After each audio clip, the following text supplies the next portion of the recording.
Today we're going to demonstrate a process that we call cupping. That's how we test coffees when we go to a country to buy a particular coffee. We'll test 20, 30, 40 different coffees before we find the one. There's a whole ritual and procedure that we go through to test these coffees, and we're going to walk you through that in the second half of this today. First, we're going to talk a little bit about fair trade. Fair trade is pretty important to us at DOMA, and it's kind of a confusing subject. A lot of people don't really know what's happening with fair trade, what the different symbols mean, what does fair trade mean in the coffee industry at least. So we're going to talk a little bit about that.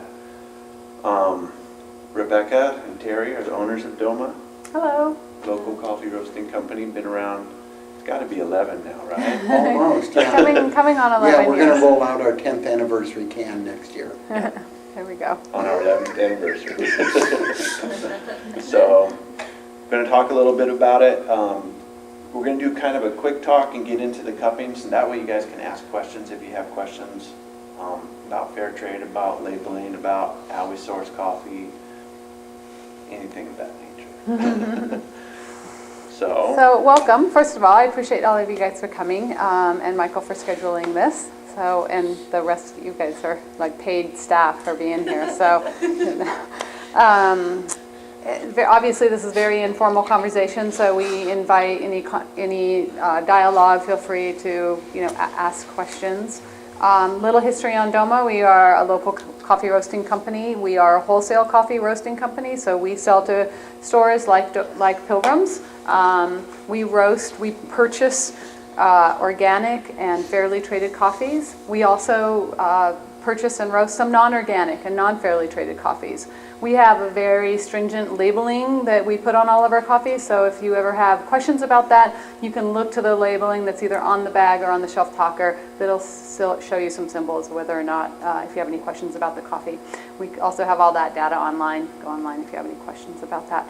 So one of the things that a couple years ago, we became members of a co-op that does our green bean buying, and there are 24 members in the U.S. and Canada, and we are one of the roaster partners. So there's roasters in the United States and Canada, and we together form a green bean buying co-op. It's a very unique way to buy coffee, and we have through this co-op, then we go to origin, and our relationships are very direct and they're very transparent. That's one of the principles of fair trade. And they're very lasting. We tend not to leave our growing partners once we've established a relationship with them, and that gives them a lot of stability in what they do for a living, which is hopefully grow great quality coffee. And that's what we want to be able to nurture with them, is a sustainable relationship that then in turn gives us a quality product. That co-op has been in functioning for 10 years.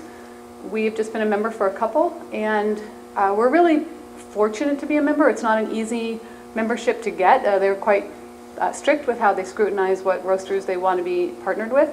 And since we've been a partner with them, we have seen a lot of changes in the way that we all operate together as a co-op. And we've learned a lot about fair trade and cooperatives, as well as the organic processes. So because of there is so much confusion about it, this fair trade principles apply to so many things, not just coffee. But coffee is a really easy one to show it's very transparent. So it's very easy to show the story in coffee. So, and us being coffee roasters, we're excited to share it with you in that way. So any more on the co-op that I can say without stumbling? No, we are the importers, so that we're able to have direct relationships with the farmers, and collectively we have enough volume that we can buy entire shipping containers, because a shipping container is 250 or 300 bags, and that's a lot of coffee for us small roasters to use. So these small roasters all got together so we can together form a relationship to buy whole containers at a time, and we work directly with the farms. It's a requirement that we visit the farms. So somebody from our group is visiting several times a year. We stick with them in Some good times and bad Some times. good times and bad times, which is really important for the farmers. This is a different kind of buying process than some of the other coffee roasters where they're going and find these little gems in the coffee world and they're purchasing them at a higher than average price. And then they're leaving. And the farmer may come to market the next year with just as good a coffee or maybe even a better coffee. And their buyer isn't anywhere in the room. They can't find them. And they're wondering, what happened? You know, where am I going to go now? I put all this time and energy into growing this great coffee and I don't have a buyer for that. So the relationships that we establish with our farmers creates a situation so that they know they have us to sell their coffee to. And that allows them to concentrate on the quality of their product, and it allows us a bit of a security also. So coffee itself, and we can talk in depth or surface over anything. You guys tell me a little bit about how much you know about coffee. So if we're saying things are like, okay, I so already know this, then we can skip on. But coffee is an agricultural product. It's like an apple. It has a season to it, and it's a tree or bush. There's a cherry, it's a shrub. There's a cherry, and there's 2 coffee beans. These are the green beans, and there's 2 beans per cherry. It's a slow-growing plant, and at maturity of 3 to 7 years is when it's yielding its most coffee. And it yields, well, it takes about 2,000 cherries to fill an entire pound of green coffee. From this green coffee, then it reduces in volume even more when we roast it. So there's about a 25 or a 12 to 20% ratio loss there from the weight. So when you're paying $11.95, $11.95, I think at Pilgrim's for a pound of coffee or a bag of coffee, 12 ounces, there's about 18 people or more in the chain that came before you to bring this coffee to you. And this is one of the labors of love of coffee. It is by far the highest agricultural product, requires the most hands to process of all agricultural products that we consume. It's also the second highest traded commodity on the open market. So we're looking at oil and we're looking at coffee. People buy a lot of coffee in the world. Specialty coffee like our company and others that are roasting high quality coffee are the ones that are making the changes in the industry. We make up about 13% of all the coffees purchased in the world. So it's a very small percentage, but it's the percentage that's making the most changes. And the people that are actually making those changes are yourself when you buy a locally roasted or organic or fairly traded product from a small coffee roaster. You buy in the large, perhaps we're not getting as much impact back to the farmers. So most of the coffee is picked by hand. It ripens at different times on the tree and the shrub, so they have to go back and pick it at different times. It's a very labor-intensive process, and we're talking very remote locations. Terry and I were fortunate to go to Peru this year in January, and I mean, it's Idaho, North Idaho steep there, but it's all jungle and it's way, way out there. We're in the backs of these trucks, you know, just four-wheeling for hours to get up there, and there's no houses around or anything, and all of a sudden just this little tiny house and this little coffee farm. And this is they may grow coffee on a small piece of land that's been in their family for a long time, or they're trying to purchase it from their landlords, and then they'll co-op with other farmers to then produce the amount of coffee that we can buy. We buy from farmer co-ops. And the reason why we do that is because they have a fair system in place if they're structured as a co-op versus a large estate.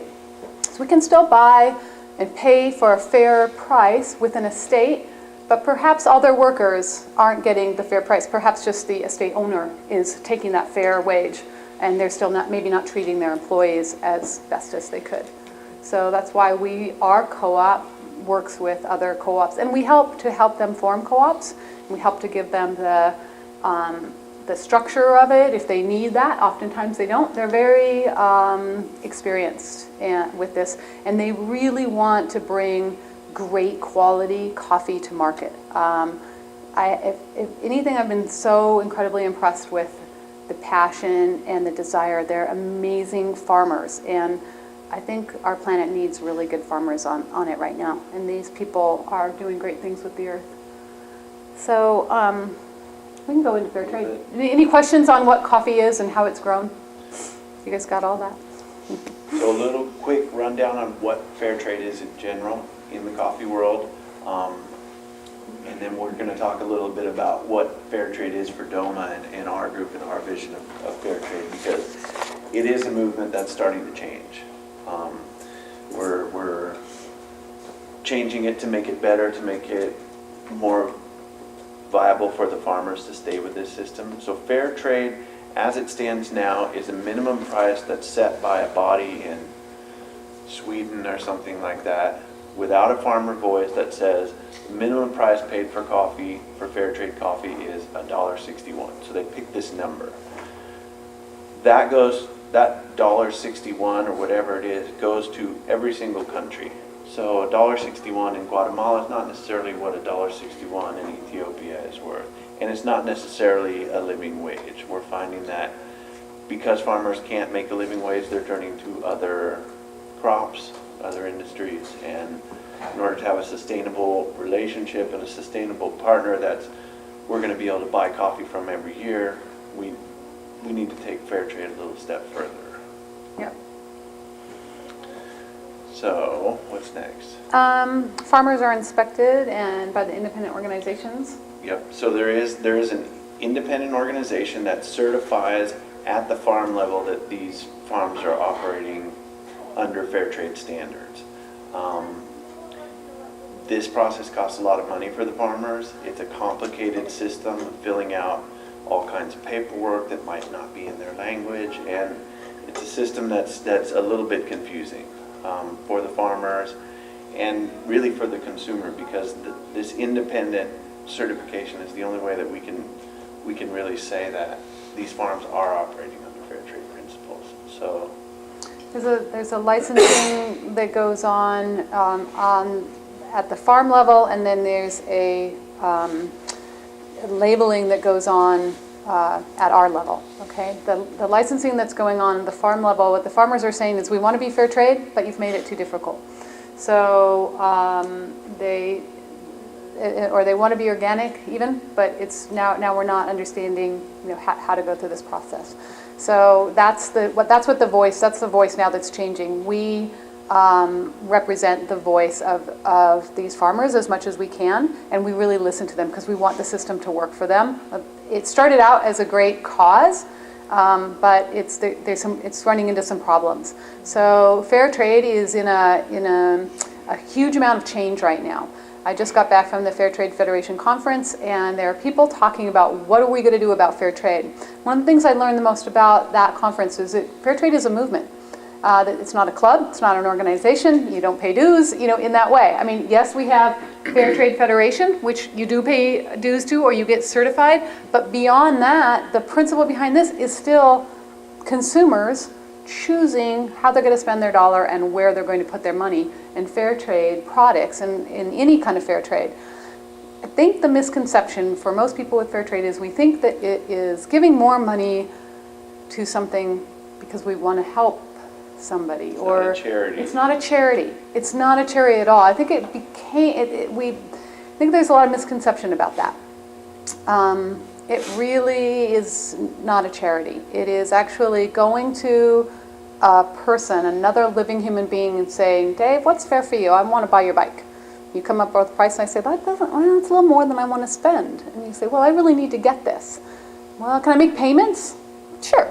We have an agreement.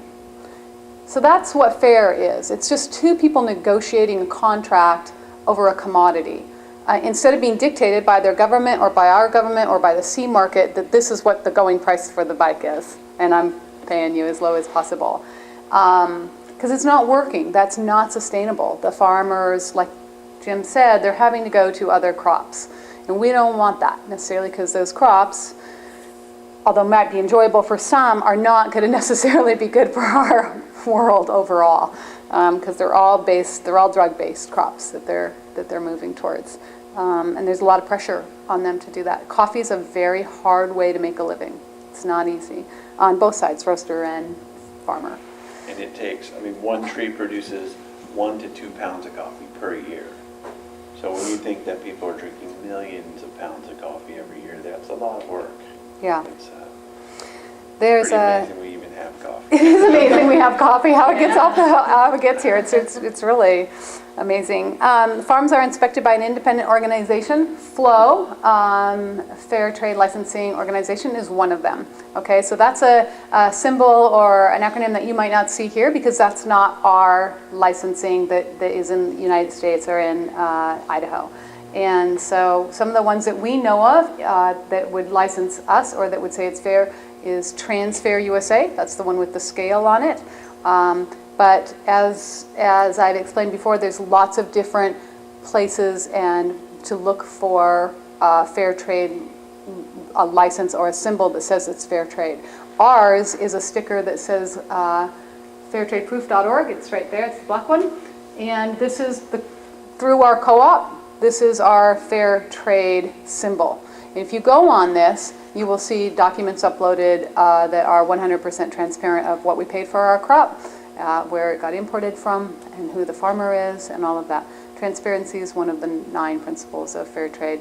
And we are, again, one of the only groups doing this, where we're actually 100% transparent with our documentation on that. Because fair trade is not regulated like organic production is, it's real easy just to say that you're producing fair trade coffee, you're buying fair trade coffee, you're paying the farmers higher than fair trade prices. But without transparency, people can say whatever they want. And in the coffee industry in general, that's happening all over the country. It's being used as a marketing tool, and it's not true. So transparency for us, you can see all the contracts. You can see exactly where this coffee went, where it was produced. Was it produced organically? Was it? Mm-hmm. All those things are tied in. And if there's one message that we would love for you guys to take away from this tonight, besides trying some coffee and just learning something, is to look beyond the labels that you're seeing. Really do a little research as to what that fair trade label is saying that it is, because the trans fair label is you buy that, you pay a little bit extra, and you can put this on your products, and it is a marketing tool. You don't pay the farmers for that. You don't, yeah, that's not going money to them, and it's not a transparent company at all. And so that's why a lot of organizations that were looking, they helped try to make this company as this movement, but it's shifted, and now a lot of companies are moving away from trans fair, creating their own labeling or going with other labeling. There's lots of other certifying bodies out there. So what you're going to see in the grocery store now is many more labels that say fair trade. And that's a good thing, because there's not just one company that makes it fair trade. So Transfair is actually looking at changing their name. They went from Transfair, they've actually licensed their name under Fair Trade USA because they're trying to market that name, fair trade. And so we're really looking at making sure that people are aware of that, and being clear as to what the fair trade is. So all we can say is ask questions about it, ask your grocery store, ask the provider of who you're buying your coffee from, or any of the products you're buying, because everybody should be able to explain this to you. But certainly in coffee. Just buy DOMA, and then you don't have to worry about it. Thank you. So the other thing with the fair trade, the direct relationships are not necessarily implied with all fair trade. What a direct relationship means is that you've done that negotiating yourself, where if you're just buying fair trade coffee, you could be buying it from a large broker, or somebody that's paying a little bit extra for that fair trade, but it may be going to estate coffees or something like that. It's not necessarily a bad thing, but when we talk about the way we buy coffee, we're buying it directly from the farmer. Or we're going to tell you that it's not a farm direct coffee. Like some of our coffees in cans or any of that. Hi, join us. Come on in. Have a seat. Come up in front, it's fine. We're going to be cupping some coffee soon, so. Okay, are we doing video now or later? The PowerPoint? Oh. These are I could have been like just pointing at some of this. the different producer partners that we visited recently. That's why everyone's looking over my head. Okay. A lot of opportunity to interact with them, and we're not just going down there and getting photos with the farmers. We're not just going from our nice hotel. We're actually going and staying on the farms, and we're actually working with the farmers to improve the quality. We're cupping with them. We're telling them where their coffees fit into the U.S. and Canadian markets. So our goal with these direct relationships is to continually increase their quality, to make sure that we have that relationship in 5 or 10 years and we're getting the best coffee that we can. So this is just, we've done cupping courses with groups of like 30 producers. We've done it with local youth that are moving into the coffee industry. So we're actually doing some work down there. I mean, it's fun being a tourist, but it's really fun getting to go to the farms and actually work with these people, and you see them year after year, and it's a pretty good feeling. One of the other things that we do with our co-op is we never allocate money. The money that we pay above and beyond the fair trade wage that we negotiate, we just give them their money. We don't tell them what to do with it. We don't go in and build schools. We don't go in and build health centers, water things. We feel that they know what to do with their own money, and we are delighted when we return and see what they've done. And our farmers are, some of our co-ops are very healthy, and their community is very healthy. And it's very exciting to see the changes that they're able to make when they are able to make a sustainable and living wage, what they can do with that. So Fair Trade Federation is a group. We are a member of Fair Trade Federation. Again, it's something that you go through to qualify for. Not everybody can become a member. This is a body that certifies us, or that we are a membership of, not our product. So you will never see Fair Trade Federation on our bags, for instance, on a retail bag or on any shelf talkers or anything like that, because it's just a body of membership that we belong to as coffee roasters. The 9 principles of fair trade, which they have identified, again, this is a loose movement. This is groups of people getting together and saying, let's form a federation and let's devise some principles so we can all have talking points to go off of. Or create opportunities for economically and socially marginalized producers. And then how not all of these principles apply necessarily to coffee roasting.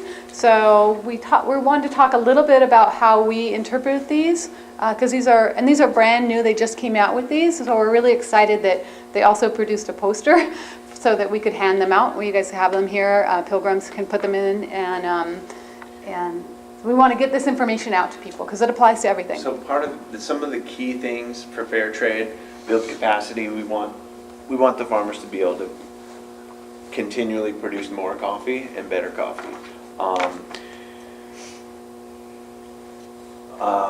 Environmental stewardship is part of our vision of fair trade too, because there are a lot of chemicals available in third world countries that aren't available here, and in some cases the government even gives them out to coffee growers. So there's all kinds of weird stuff that can be sprayed on coffee. So environmental stewardship is important to us too. All of these things we do in some way in our company and the way we buy coffee. So as we're going to get into the cupping here pretty soon, because I don't want to run too far over, but definitely ask us about this. If you're buying fair trade cotton, if you're buying fair trade coffee, fair trade whatever, ask your provider what they're doing. Are they just buying that label for 10 cents a pound? Or are they actually doing stuff? And people will be happy to talk to you about what they're actually doing. So do we want to introduce this kind of? Yeah. So as we're doing this, it's going to be pretty informal. Ask questions about what we're doing. This is something that we do all the time at the roastery when we test coffees. When we test coffees, either to decide if we want to buy those coffees or just to see how the yields are. This is something that we'll do 5-6 coffees at a time. When you go to Origin, you make up 50 coffees in a day. So it's a way to evaluate different qualities in the coffee. This is kind of some coffee geek words that we use to describe coffee. And some of the things that you'll be looking for when we're tasting the coffee. The first thing that we're going to do is look at the aroma. and fragrance. We're going to look at the aroma dry, and then we're going to add some water and evaluate the aroma. And these are just some words that might come to mind. And see if you can pick out any of these. It's developing the vocabulary for tasting coffee is kind of a complicated thing, and it really just takes practice. You might smell something that reminds you of your third grade classroom. That's okay. That's something that, there's no right or wrong answers to this. There may be a fancy scientific term for it, but this is really it's a long process to calibrate your taste buds. So we're looking at aroma. We're going to be looking at flavor, lots of different words for flavor, lots of different words for flavor taints, which would be something that's maybe not so good. Darker roasts have their own kind of words like chocolatey, deep, mellow, but really deep, what does that mean? It's kind of subjective, and it's kind of a calibration thing. Acidity is another quality we look for in coffees, and this is not acidity meaning it's going to give you heartburn or whatever. It's more of a crisp brightness that's in coffees. That's a desirable quality. Body is kind of how it feels in your mouth. Is it thick? Is it creamy? Is it oily? Is it thin? Is it buttery? Is a pretty common one. Aftertaste and finish, and we're going to go through step by step how to do each of these things, but just so you can start thinking about it. Aftertaste and finish is after you swallow. It's a pleasant aftertaste. What does it taste like? And then we have this kind of overall, did you like the coffee? That's how we judge the coffee. This is a real formal procedure. When we do this at the plant, we put out 5 cups of each coffee, we're scoring it, we're really looking at these details. But then we also have to brew a pot of the coffee to see if it tastes the same way. You'll see, I guess we can start grinding. Yeah. One of the things, ahead. Jim, I just want to make sure that everybody knows. Let's do Everybody has almond taste rice. buds.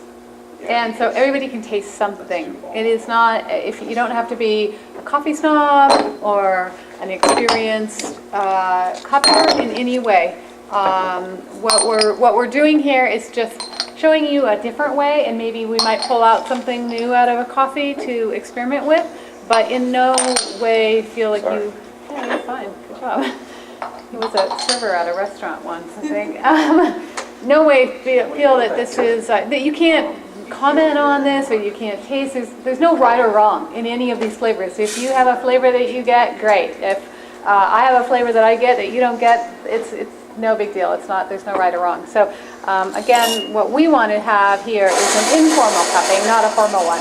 So as a general rule, when we do this, there might not be a lot of talking or dialogue because people want to concentrate. They might not taste the coffee and say, butterscotch! But we can do that here tonight, okay? So feel free to ask questions or talk. What we're going to be doing first is grinding the coffee. First, we always put the whole bean out, just not only for visual, but a lot of times you'll see what the difference is between the green coffee and the whole bean roasted coffee.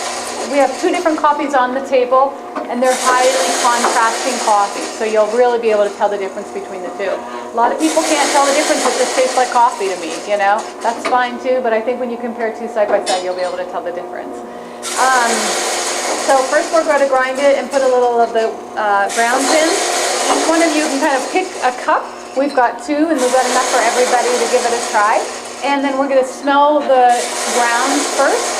And again, you can look back at that sheet. We didn't really, there's enough for everyone, great. If you don't want to bring it up, you don't need to, but you can kind of look at some of those dry aromas that we're looking at. And then we'll add water. And as soon as we add that water, there's another set of, kind of goes to the next step. And when you smell this coffee, then you can shake it a little bit. And you can even put your hands around it and bring it right up to your nose and smell it, okay? So all of that to really get the aroma of this dry coffee is nice. I'll use my example here. So doing something like that to really capture those particles that are floating around in there to smell. And then when we're going to add the water, and there's a different set of aromas that come up, and there's a crust that forms, and there's a little bit of time that we wait. and then we go through the breaking of the crust. And that process is you use the back of your spoon and you push down, the water will be in the cup, and you don't hold it actually, but I'm going to hold it up to show you. You push down with the spoon and push all the grounds away, and it exposes the water or the coffee beneath it. And you want to get your nose right down in it and smell really deeply at that moment, right when you break that crust. All the oils are going to be expressed out in that sensation, and that's the flavor that you want for the nose. All those are just nose aromas, and then we scrape off all of that, and then we taste it and spit it back out, or you can drink it. So that's a little bit of an overview of the process there. Talking about what happens on the table is two coffees. So we got two different coffees, two pretty contrasting coffees. A lot of factors go into the flavor of the coffee. It's not only just which altitude it was grown at, which country it was grown at, what the soil's like, but it's also in the processing methods. We have two different processing methods here. One's called the natural process, where they actually dry the cherries before they take all the skin off and get down to the seed. There's also what's called the wash process, where they take off the skin immediately, wash all the slime off, and then they get the seeds. The natural process tends to give a fruitier type of coffee.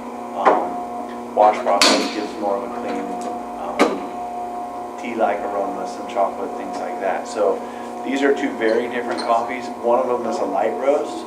Again, you're going to get more of those fruity flavors in a light roast. One is a slightly darker roast, which is going to give you more chocolatey and nutty flavors. The longer and darker you roast a coffee, the more you caramelize the sugars. So it's going to make a big difference. So we've got all these grounds. So everybody gets a pair of cups. Everybody gets a spoon. Come on up. We are going to start with, and when we do this formally, we do it, everybody's silent, you have a real, serious expression on your face. I kind of told them that already. We're doing We're this gonna play. informally, yeah. So if something jumps to your mind, No smelling either? just, Okay. just let us know.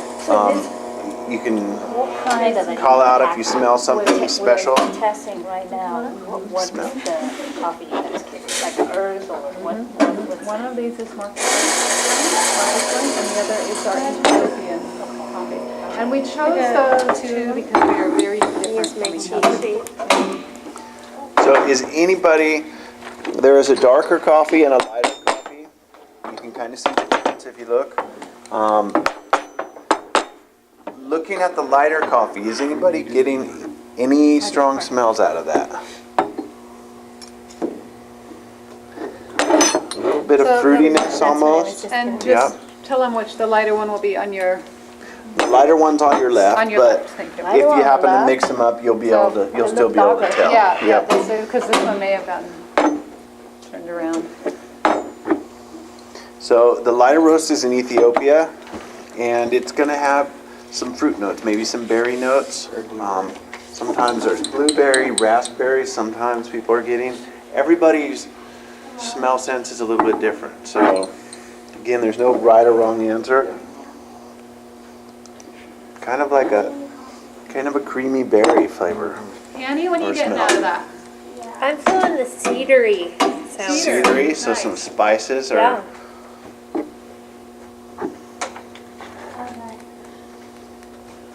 and depending on when you do this, your Dave, does it smell like your coffee to you? cupping's a little Just different in like the coffee. morning, different in the Amazing. evening. We got the darker roast. You notice quite a bit difference there. And again, don't worry if you don't get anything, if it just smells like coffee. Does it always, if it roasted longer, it will be, the coffee color will turn darker?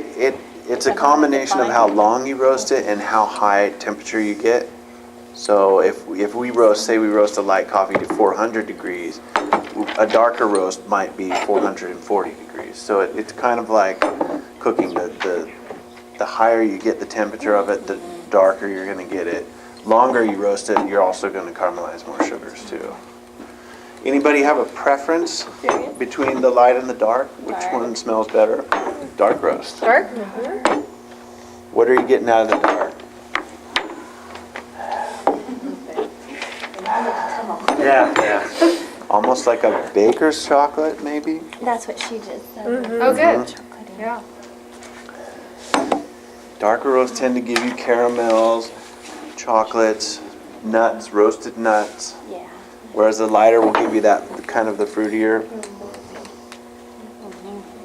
Hi there. Hi, welcome. How are you? We were driving by and we smelled the coffee. That's not working, huh?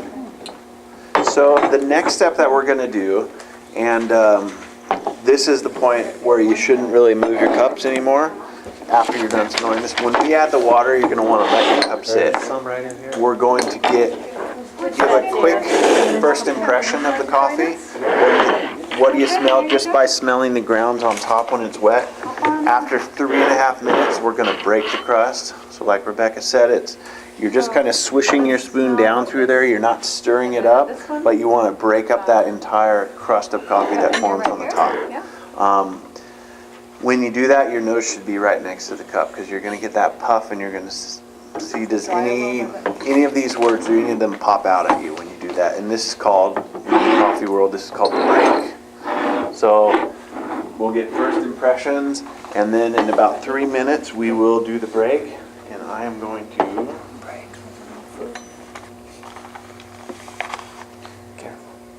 It's hot. Hot coffee.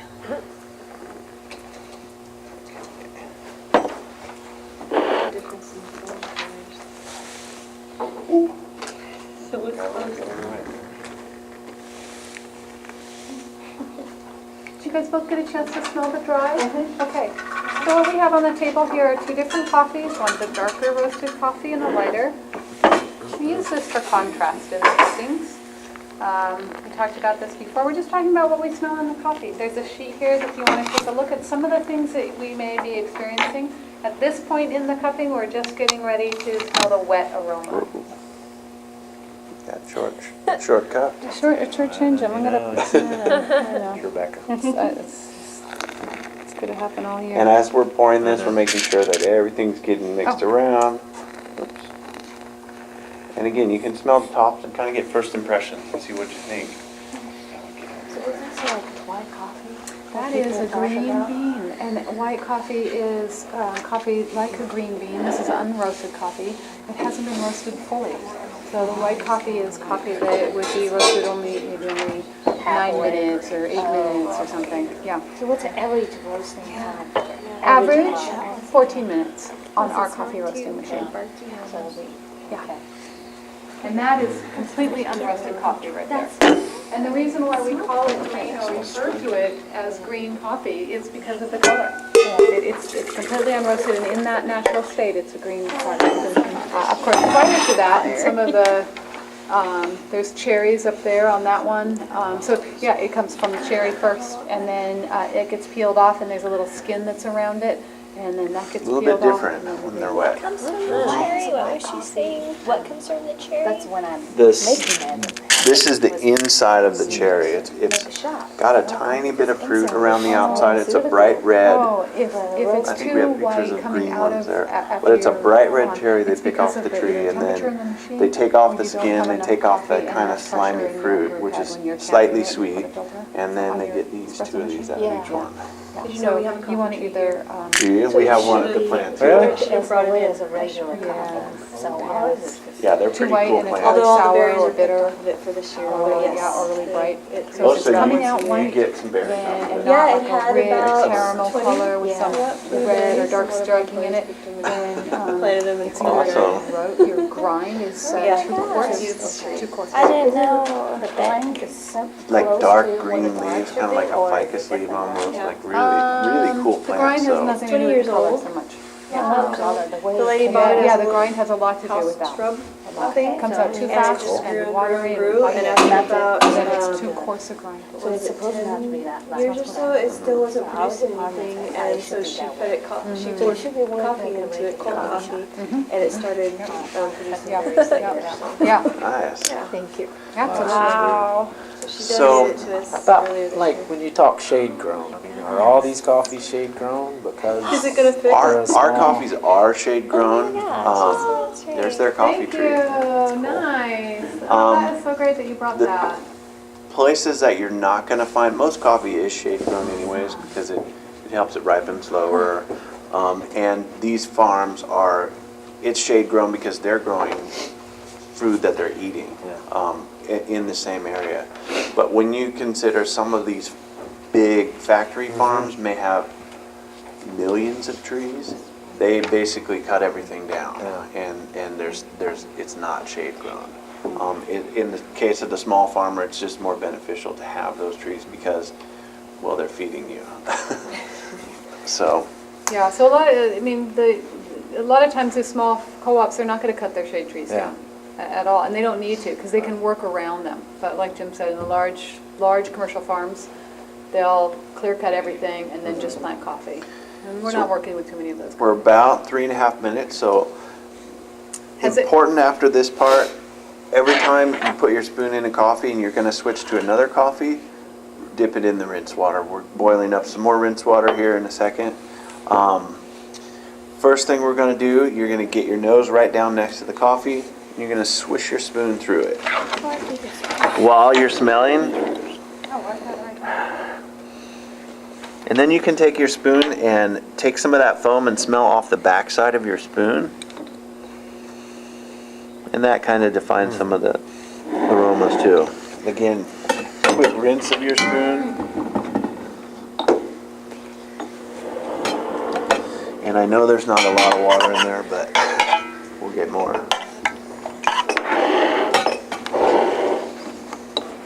And don't be afraid to get a little coffee on your nose.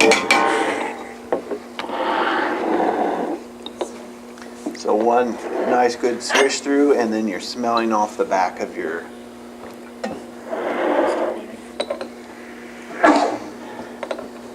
Anybody getting anything different than they got when the coffee was dry? Definitely a lot more berry. Marshmallows. Marshmallow, I like it. berry. Thank you. I was getting almost a little graham cracker. I had a weird word pop into my head on this one. It was woolly. Boy. Yes, like an organic wool sweater. It's very warm and earthy smelling. Nope, just leave the grinds in there. I'll scrape them all.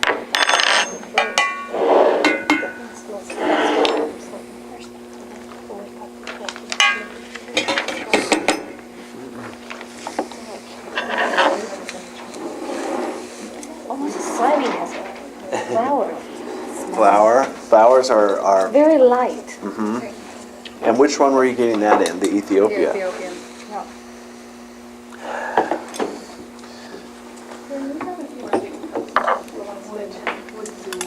We have to go, but thank you so much. Yeah, thanks for coming in. Definitely. Experience. We have a newsletter, if you want to sign up for it, we send email alerts out. So the next step, I'm gonna give it another minute or two. We'll come around and we're actually gonna scrape the, you guys don't have to do this, we'll clean the tops off. We're scraping most of the grounds out.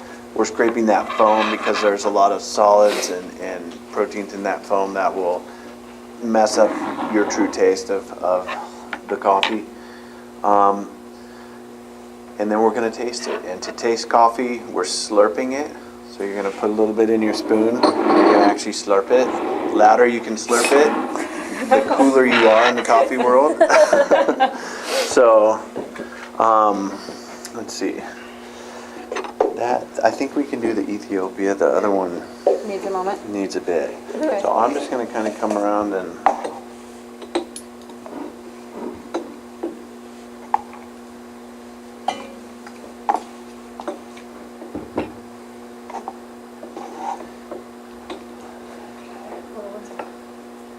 So in a commercial application, we may have, instead of 1 cup of Ethiopian, we may have 5, we may have 8. No roasters and brokers, when we're cupping coffee to determine its value on the market, they may have many more than that. We're looking for defects in the cup and its true taste. One strange little bean, one defect at all can affect the cup. So that's why there's often mini cups that are judged of the same coffee.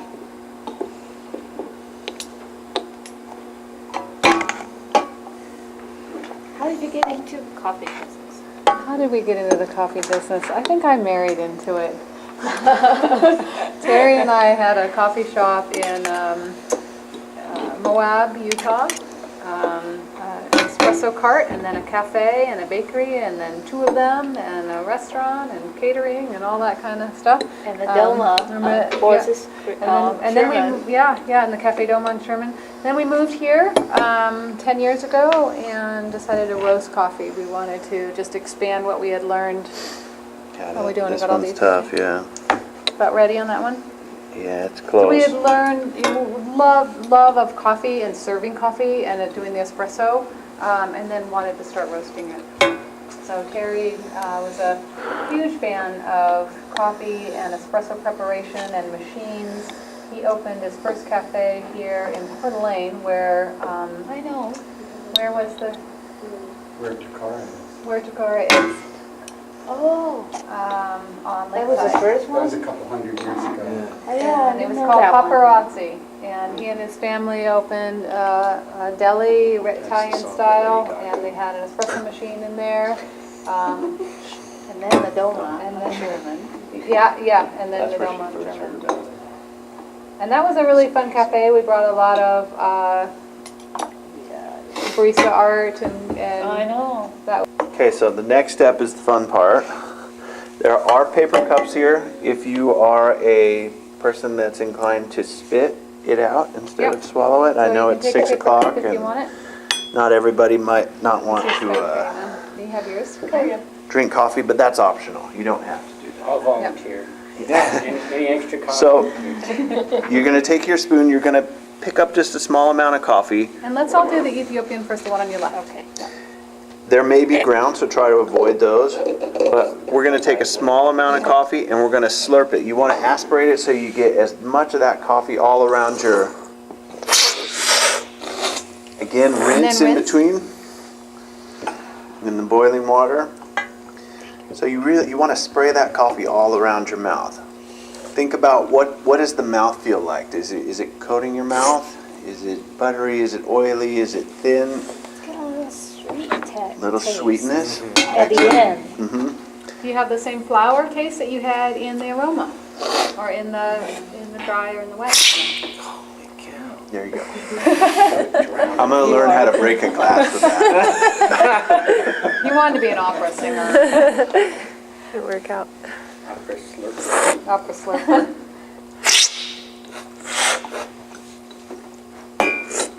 It's just disappointing.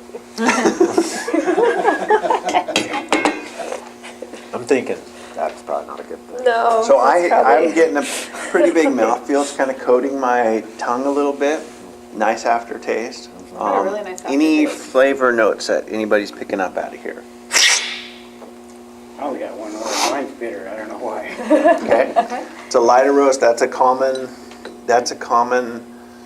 descriptor on a lighter roast. I wouldn't bite that bag. Looking forward to the next one, but I would drink it. So let's So taste the look dark. on that sheet and Vanilla see and what other tobacco. comments Vanilla, are yeah. like Yeah, on the. Definitely tobacco is a real common one, So you can find. especially in African, Indonesian That coffees. you're That's a looking big at one. the acidity is what's making it that flavor. Flavor taste. So we have bitter, and so there's What's other the taste. best region to grow Obviously, a lot of coffee? taste. What's the best coffee So- Past in the world? That's, Depends who you ask. that's the line. Everybody kind of likes different. Your opinion. Africa's a really popular one. I really love coffees from Africa because they have that kind of wild quality to it, a little bit of fruitiness, little tea, citrus, bergamot, different things like that. But I also really like the South American stuff. Brazil is one of my favorites. Colombia, all the. Everybody has a different preference. What is the dark roast? Dark roast is Marcos. Which is So here you're going to South taste a American. lot more of the roast. Sugars are caramelized more. You're getting that roasty, smoky flavor. Gone are any of the fruits. You're into the bitter, baker's chocolate. And this is a What are you preference. getting out of this? Everybody has a different preference. Definitely, I'm getting smoky. Yeah, some Yeah, chicory. smoky for sure. Chicory. I'm feeling the earthy. We're always supposed to try. Earthy. Yeah, you can go for the second coffee. Different mouthfeel too. It's definitely a different mouthfeel. It's a little bit thinner. It's Yeah. not as Which is Good kind of in your tongue? surprising. You think for the dark it would be. And if you roast coffee dark enough, they'll all taste the same, no matter where it's from. So we try to Charcoal? balance that smokiness smoky rather than we want to show off the people that are growing this coffee. I mean, they put a lot of work into it, and Yeah. each region has its own characteristics, and we want to show those off. So we tend to do a lot of lighter roasts. Darker roast, though, when you have a nice sweet dessert or something, it's definitely that smoky quality really cuts through that type of food. And again, this is not necessarily what a coffee is going to taste like when you're brewing it at home, when you're doing a French press, when you're doing espresso. But this is just the way that we evaluate coffee. This is what the coffee world does every day to see is your coffee tasting the way you want it to taste? Is the crop, when the crop changes, do we need to roast a little differently to get that same taste profile?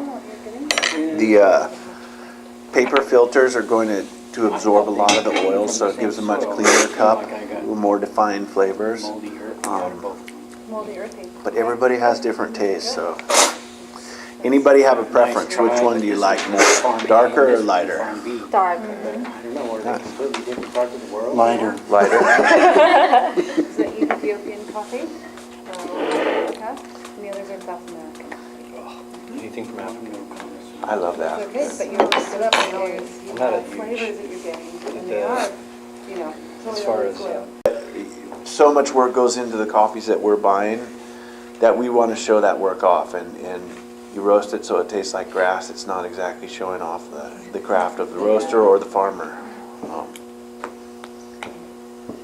Any questions? Any more questions? Did you guys learn something new? Thank you very much. Was this valuable or enjoyable? Just buy DOMA, nothing else. They didn't hire me. But we're going to.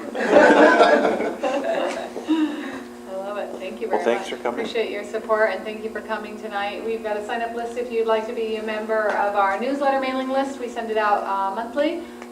We also have specials on the website and things like that. We write a blog, try to keep that updated all the time, so feel free to go on the website and read our blog. There's information about our travels that we do and the coffees that we're bringing in and things like that. We try to keep it pretty fun and informative. And then look for the fairtradeproof.org stickers on our products or on any place that DOMA is sold. Again, this is our labeling for our fair trade. And ask questions and look deeper into fair trade as you continue to be a connoisseur of fairly traded products. And again, remember that's a movement and you're all part of it. So the choices you make are very empowering to everyone on the planet. There's posters here. Did we bring enough if somebody wants one, or we want to bring this for? We brought We have three, so, okay, yeah. so save one for pilgrims, or we can bring you back one if everyone wants a poster. But Yeah, they're available if you want them. So. And you can always, anybody at the roastery can answer questions. We always love answering questions because this is what we do all day, so we want to let everybody else know what we do. Yeah. Where is the roastery at? It's located on Celtice Avenue, so we're right in between Post Falls and Coeur d'Alene on Celtice, which borders the freeway. And we're in an industrial park there called Post Falls Industrial Park. It's right by Aspen Nursery and Da Polaris. Vinci Stone.